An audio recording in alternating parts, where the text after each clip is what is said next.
The 1920s was a complicated time for Black Americans. There was a rise of the new KKK, Jim Crow, and Prohibition. But there was also the Harlem Renaissance, detailing a time of creative explosion for Black people in America.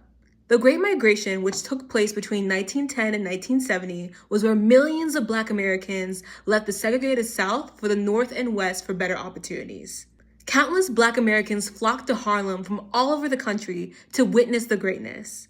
And out of this time came music, art, books, performance, and poetry. The impact of this artistic revolution has influenced the art of today.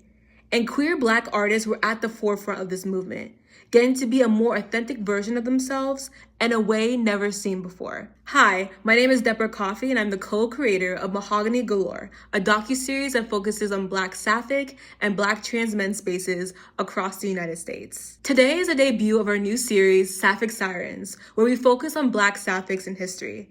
Today we'll be focusing on Gladys Bentley. Bentley was born on August 12, 1907 in Philadelphia. She moved to New York City in the mid-1920s, where she began performing at the Clam House and played piano, sang, and performed in drag.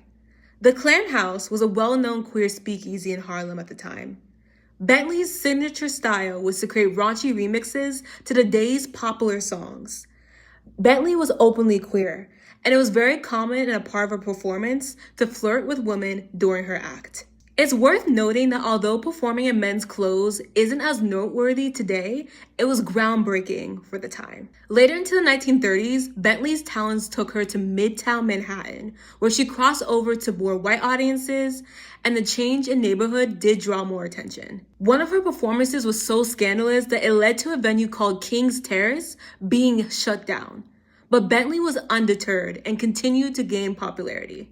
There were anti-cross-dressing laws that prohibited wearing clothes of the opposite gender. And Bentley's dabbling into Black dandyism was not only a fashion statement, but was also a form of activism. Bentley went to marry her white partner in a civil ceremony during this time, and it was widely known as it was not something she hid. She eventually left New York for California and was able to earn a living performing at the queer clubs there during the 1940s.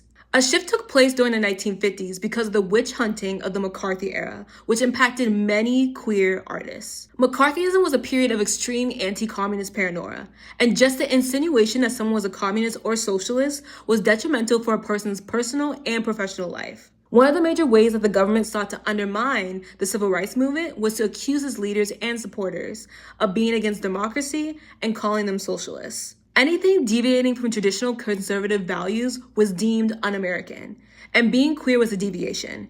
This hyper-focus on homosexuality as morally wrong was called the Lavender Scare. Many queer people lost their government jobs and were victims of violence and discrimination. This was also the period where there was a push to put women back into more traditional roles. This was a stark difference to the physical and financial freedom many experienced during World War II, because a large number of men were deployed. This plunged many women into the workforce that had never ever been seen before in history. For Black women, who historically were more likely to have worked outside the home prior to this time, it plunged them more from a support role into being heads of household, with many Black men being deployed. Women who deviated from the return to the kitchen mindset were also considered un-American. Bentley was no exception to the impacts of McCarthyism. She began to dress differently, and she traded her signature top hats and tuxedos for dresses and other more feminine attire. In 1952, she reportedly married a man named Charles Roberts in California, though he later denied that they were legally married. Later, Bentley was featured in an Ebony magazine article titled, "I Am Woman Again," and in it, she claims to have been cured of homosexuality. Bentley died in 1960 at the age of 52. Being in the present requires recognizing what it means for a person to hold multiple identities at once. And with the social pressures at the time, it's understandable why Bentley made the choices she made. And these choices do not overshadow her impact. Her story, her memory, and her legacy of creativity forever lives on.